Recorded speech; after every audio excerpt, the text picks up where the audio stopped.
Late yesterday, I canceled a carefully planned operation which was underway in Iran to position our rescue team for a later withdrawal of American hostages who've been held captive there since November 4th. This is what the nation heard when they turned on their TVs the night of April 25th, 1980. President Carter was speaking to his fellow Americans about the failure of Operation Eagle Claw, a military rescue mission designed to free the 52 American hostages held in the United States Embassy in Tehran. The captives, American diplomats and civilians, were first seized by armed Iranian students on November 4th, 1979, and had now been held captive for over 5 months.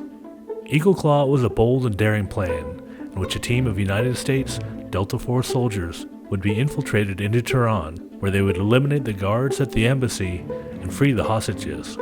Before they got to the Iranian capital, however, the Delta Force members would rendezvous with their helicopter transports at a spot in the Iranian desert designated as Desert 1. But what exactly went wrong? Listen for yourself in these satellite phone calls from April 24th, 1980, between President Carter and his military liaisons far behind enemy lines out in the Iranian desert. Before we get to that, be sure to subscribe to our channel and click on the little bell so you get notifications whenever we upload a new video. Now, back to our story. Yes, sir, the President's online. Go ahead, gentlemen. Yes, sir, Dave Jones. The one disturbing thing, when they landed, that 2 vehicles were stopped on the road, but a 3rd vehicle escaped. That the vehicles included a bus with 44 passengers, and that there were no injuries but a gas truck on fire. I just talked with General Vaught, and he said that his indication was still recommending and actions to continue to go. David, how close is the nearest settlement or town to Desert 1? It's quite a distance to the first town. Yes, quite a distance. Do you recall why we decided to land just adjacent to a highway? It's not a highway, sir. It's that little road. It was the only place we'd been able to find so far that we could land the 130s, and we'd looked and looked and looked, and it's the only place we had found. Okay, thank you. Right.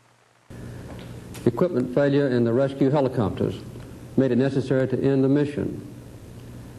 As our team was withdrawing after my order to do so, 2 of our American aircraft collided on the ground following a refueling operation in a remote desert location in Iran. General Jones, 1 moment, Mr. President, sir. Yes, sir. Yes, Hello? sir. Yes, sir, Mr. President. You heard anything else? Yes, sir. I've just got a report from General Vaught. He believes that all Americans who are alive are off the ground. All Americans what? He said, who are alive. There are some that evidently were fatalities there. Here is his report. He said it's unsure until they sort it out. They have decided to take everybody. They made a decision on the spot to take everybody out in the 130s and to leave the helicopters there because of the risk of losing people. Right. In the EC-130, the pilot is believed missing and presumed dead.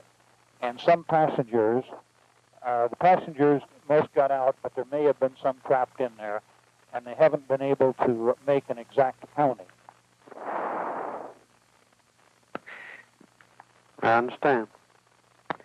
And we will try to get an accounting as soon as we can. That's unbelievable, isn't it? Yes, sir. Yes. Okay. I'll be We'll try to find that. sitting here by the phone. Yes, sir. Thank you. Thank you. Throughout this extraordinarily difficult period, we have pursued and will continue to pursue every possible avenue to secure the release of the hostages.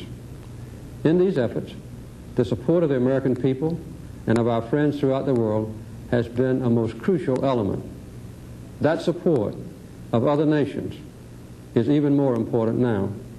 We will seek to continue, along with other nations and with the officials of Iran, a prompt resolution of the crisis without any loss of life and through peaceful and diplomatic means.